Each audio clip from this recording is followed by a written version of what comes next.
बंगाल चुनाव के नतीजे आने में 40 से भी कम घंटे बचे हैं, लेकिन इस बीच बंगाल ही नहीं पूरे देश में ये चर्चा शुरू हो गई है कि ममता आएंगी या जाएंगे। 29 अप्रैल को आए एग्जिट पोल के नतीजों से बीजेपी बम बम है, तो टीएमसी कह रही है कि बीजेपी को 4 मई को जोर का झटका धीरे से लगेगा।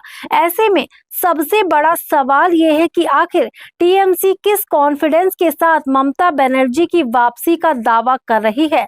जहां सभी एग्जिट पोल बीजेपी को बहुमत देते नजर आ रहे हैं, वहीं ममता की किस्मत को लेकर उनके चाहने वाले इतने आश्वस्त क्यों हैं? क्या ममता बनर्जी का सितारा गर्दिश में है या फिर अभी भी दीदी की शान बरकरार है? आखिर ममता बनर्जी और टीएमसी की कुंडली 2026 में सत्ता दे रही या फिर राहु केतु का खेल दीदी के साथ होगा? आप जानकर हैरान हो जाएंगे कि 4 मई के बाद ऐसा संयोग बनने जा रहा है जो कोलकाता ही नहीं, दिल्ली की सियासत में भी बड़ा रोल अदा कर सकता है। यहाँ पर आपको बड़ी जानकारी दें कि बंगाल चुनाव 2026 के नतीजों से पहले राज्य में ज्योतिषीय गणनाओं और एग्जिट पोल के आंकड़ों ने सस्पेंस को 7वें आसमान पर पहुंचा दिया है।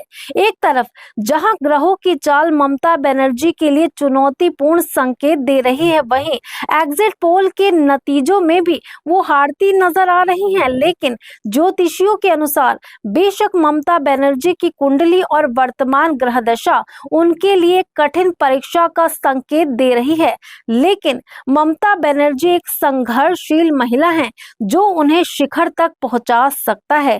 यहाँ पर बताएं कि ज्योतिषाचार्य की राय में उनकी मकर राशि और ग्रहों की स्थिति के आधार पर यह अनुमान लगाया जा रहा है कि यदि उनकी हार होती भी है तो वो बहुत ही कम अंतर से हो सकती है। ज्योतिषियों का मानना है कि 4 मई का दिन उनके लिए विशेष रूप से कठिन और निर्णायक रहने वाला है।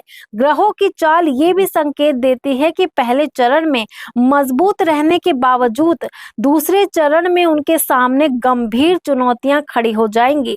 तो आपका क्या कहना है इस अहम जानकारी को लेकर? कमेंट सेक्शन में अपनी राय जरूर दे दें और ऐसी ही राजनीतिक जानकारियों को पाने के लिए हमारे चैनल को भी जरूर सब्सक्राइब कर दें।